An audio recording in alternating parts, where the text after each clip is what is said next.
And Jonny మాస్టర్తో కూడా మీకు అంటే క్లాష్ ఏం రాలేదు, ఒకసారి వాళ్ళ గురువుని వాడు అన్నందుకు మీరు? అవును, జానీ నన్ను మాస్టర్ గారు అని పిలిచేవారు. ఏం మాట్లాను నేను జానీ, నేను ఎలక్షన్లో నుంచుంటున్నా ప్రెసిడెంట్గా అంటే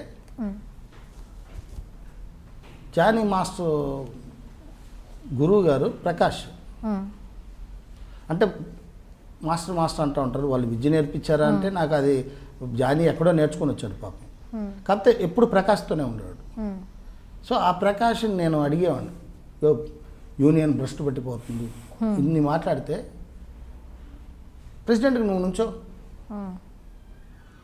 అంటే నాకు ఇంట్రెస్ట్ లేదన్నాడు. నేను ఏ పదవిలో నుంచోను, నాకు ఇష్టం ఉండదు. ఆయన నుంచోమంటే నుంచోలేదు. ప్రకాష్ నా మాట విను అంటే రాకీ ఇంకొకసారి ఈ మాట మాట్లాడితే కరెక్ట్ కాదు అన్నాడు. ఆపేసి నా వారానికి జానీ మాస్టర్ ఫోన్ చేసి గురుగారు వస్తున్నాను, ఇంటికి వస్తున్నాను దా అన్న.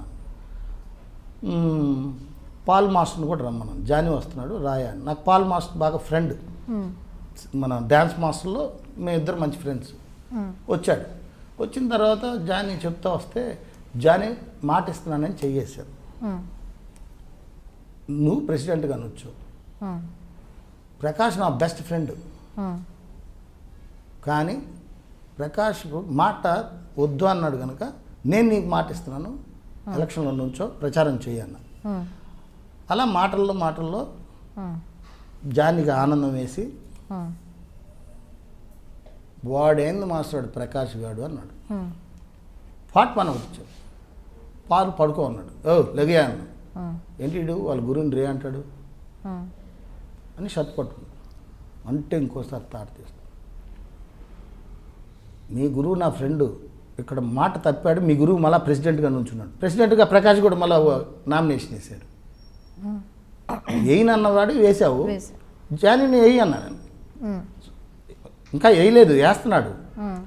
సో నేను జానీకే సపోర్ట్ చేస్తున్నాను, పాల్ మాస్టర్ పెద్దోడా, నేను ప్రకాష్ గారికి సపోర్ట్ చేస్తాను. సో మీరు ఒకటిగా ఉండండి పాల్, నేను జానీకి మాట ఇచ్చాను, జానీతోనే ఉంటాను నేను. అది ఆనందం ఎక్కువైపోయి వాడేంది బచ్చాగడ్డ మాస్టర్ ప్రకాష్ గారు అన్నాడు. దానికి కొట్టేశాను.